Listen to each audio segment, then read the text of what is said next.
Hello there. I am John Carmelo, I am Magno, and today I will be demonstrating on how to do a tracheostomy. Before we begin, we must know why do we perform a tracheostomy.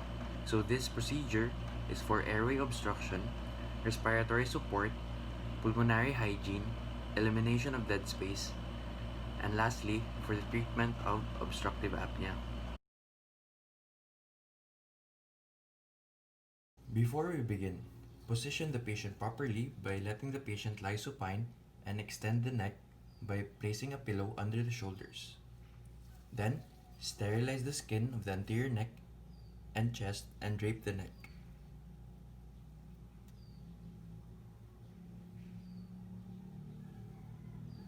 First, we must identify the important landmarks. So, let's start with running your fingers up the midline starting inferiorly at the suprasternal notch. Then the first prominence encountered is the thyroid isthmus. Then identify the Adam's apple. Then moving inferiorly, the finger slips into the depression of the cricothyroid membrane. Then the cricothyroid prominence.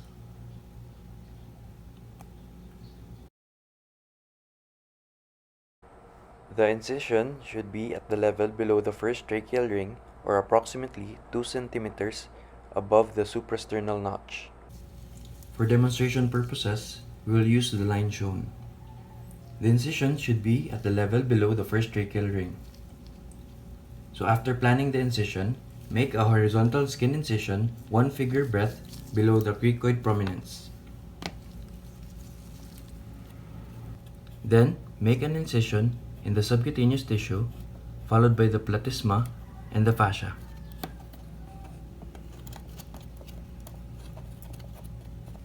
Be careful to avoid transecting the anterior jugular veins located superficially to the strap muscles.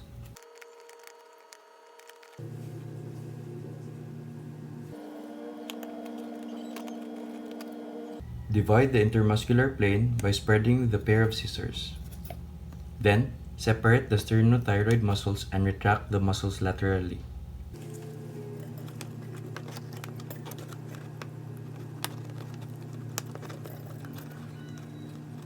Next is to retract the thyroid isthmus superiorly with the Langed back retractors to expose the trachea.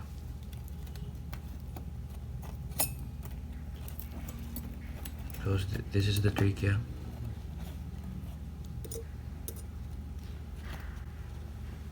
Next is expose the infrathyroid trachea.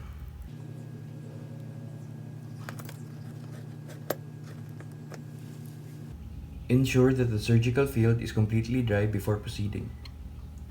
In awake patients, inject lidocaine into tracheal lumen prior to incising to reduce coughing. Next is create an inferiorly based flap raised from the anterior wall of the third and fourth tracheal rings. Then, a silk traction suture is passed through the flap and is loosely secured to the skin.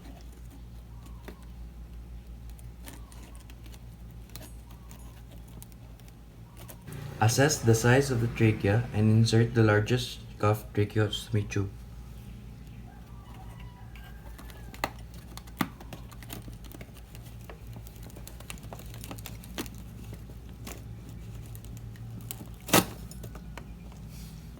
The obturator is subsequently removed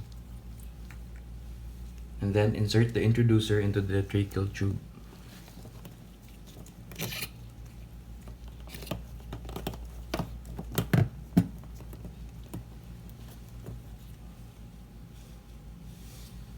Then inflate the cup attached to the anesthetic tubing. Hand ventilate while correct placement of the tube within the trachea is confirmed by checking the expired PCO2 and checking for the chest movement or listening for breath sounds. Thread tapes should be attached through the holes in the flanges of the tracheostomy tube and pass them around the neck. Tie them with the neck flexed. Then the ties should be tight enough to admit no more than a single finger under the rope. Then, suture the tracheostomy tube to the skin for the first few days until maturation of the tracheocutaneous tract.